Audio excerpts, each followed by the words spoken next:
All right, another Pac-12 team playing in the Holiday Bowl is USC taking on Wisconsin. This is a rematch.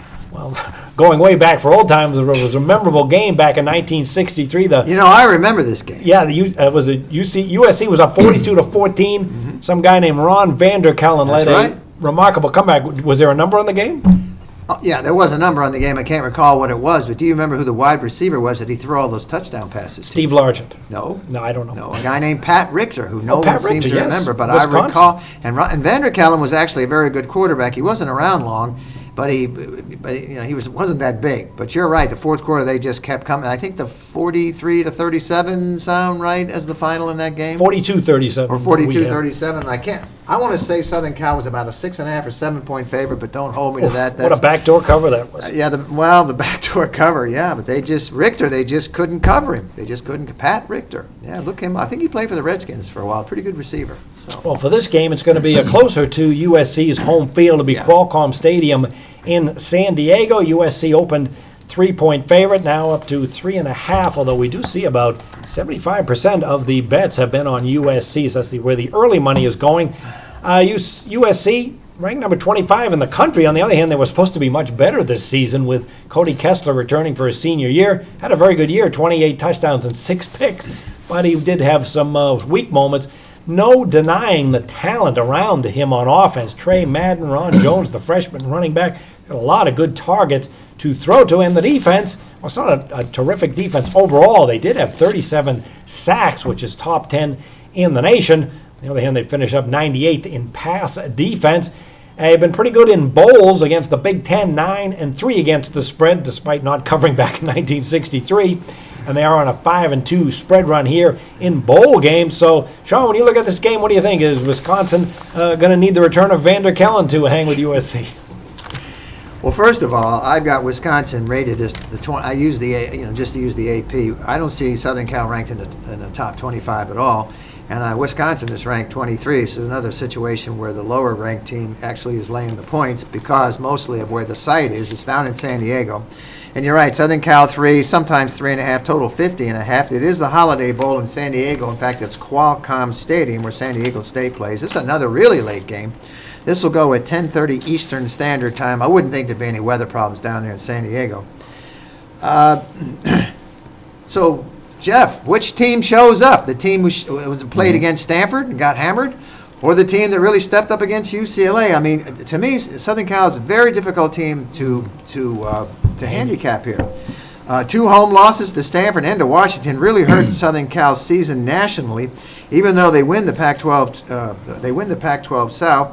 Southern Cal, some numbers here: 8-5 straight up, no good, 6-7 against the numbers. So they're a money burner. You're right, senior quarterback Cody Kessler, and in my opinion, he's probably at least, I don't know about round 1, but he should go in round 2. He's been around for a while, and he has great numbers: 28 touchdown passes, only 6 interceptions, 3,315 yards.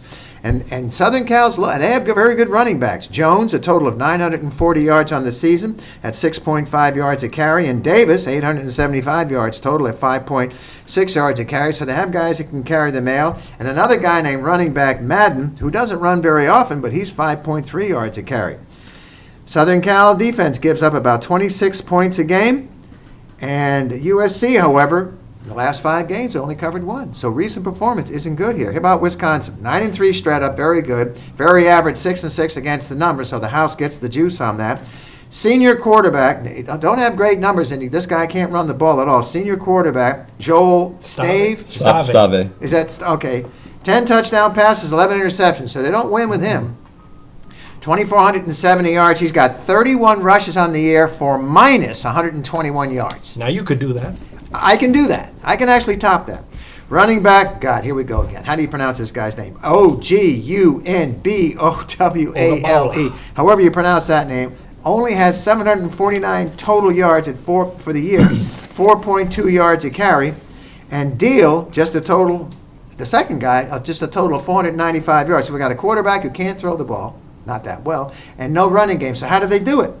Whiskey wins with defense, and they got incredible defensive numbers. They allow just 13 points a game, but their offense does score 27 points a game because the defense puts them in a position where they can do that. Question is, will they do it against this talent? Their 3 losses, this is Wisconsin, to major teams, Iowa, Alabama, and Northwestern. Now, I don't know what the situation with this guy, Jeff, running back Corey Clement. He may be available. He's a stud, but who knows, right? There's another, 2.5 weeks or 2 weeks before this game is played. But I think Wisconsin's also lost some people on the offensive line, like maybe 3. For me, the talent level clearly lies with the favorite here. I mean, and they have much better depth. They have the much better quarterback, senior, and that coach is going to let him play. I mean, the deal is to let Kessler, he's auditioning for the NFL. Not that he has to. The NFL pretty well knows what he's going to do, and I think he will be a high draft choice by the second round. But he's going to play, even if they're up by 40 points, he's going to play. That's how I see it. I think the depth is too much for Wisconsin. They do play good defense. They can't afford to turn the ball over. Southern Cal can make a few mistakes and still win and cover this short number. It's on the California side of the page.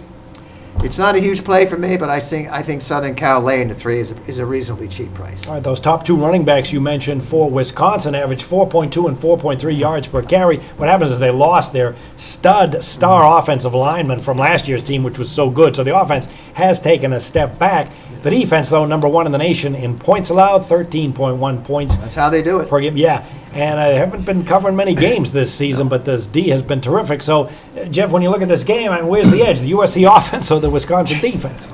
I give a slight edge to the USC offense. They had that big win over UCLA. That cemented Clay Helton's job there. And then, of course, they lost the Pac-12 championship game 41-22. Christian McCaffrey led him up for 207 yards, but he's one of the best players in the country.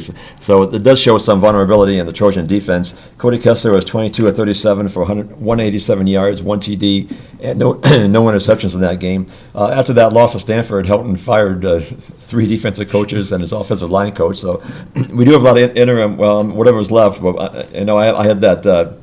You mentioned about the bowl games that go against interim coaches, but the head coach is still there, but a lot of the assistant coaches are gone. But I'm not sure that's going to make much of a difference here. Wisconsin won 6 of the last 7 games. They had that home loss to Northwestern as a 12-point favorite. Kind of, I know Northwestern has a great defense, but nobody expected that one. But the Badgers bounced back. Northwestern did. They bounced back, beating Minnesota 31-21 in the final games. And that Northwestern loss, Wisconsin had minus 26 net rushing yards. I could do that.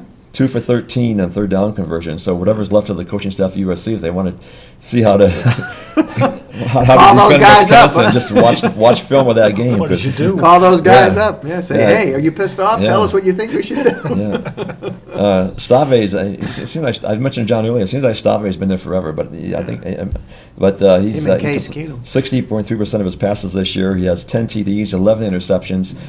Clay Helton's been here before. 2 years ago, he was the interim coach. It was kind of like an interim coach. A revolving They had door. 3 coaches that year. So he beat Fresno State in the bowl game, 45-20 in the Las Vegas Bowl. So I think the edge clearly here is as far as all the situations, I'll go with USC, and I'll make USC my best bet on the show. Whoa. Okay. Was that the game that Derek Carr was quarterback for Fresno and USC came I here and think so. creamed them? That was 2 years ago, wasn't he? 3. Yeah, it might have been more than that. They might Yeah. have played multiple games. Yeah. Well, I'll take a look at the offense in this one for Wisconsin. I really can't trust it. You mentioned Stave's number, 10 touchdowns, 11 interceptions. The Badgers, when they play at neutral sites, 1-5 against the spread. We saw them opening week, neutral site against Alabama, and they got steamrolled in that second half. And they come off a win, but Wisconsin for the year, not good off a win, 3-8 against the spread going back to last season. And then USC, you guys talked about the ace quarterback for USC. I think he's taken in the first round next year because the quarterback play is so desperate in the NFL. If they took Johnny Manziel, they'll jump on this guy in the first round. They have a lot of talent, too, around Kessler. Finally, when USC faces the Big Ten, 9-3 against the spread, also 5-2 ATS in bowl games. Closer trip to the campus, home campus here. I will back USC at the short number in this one.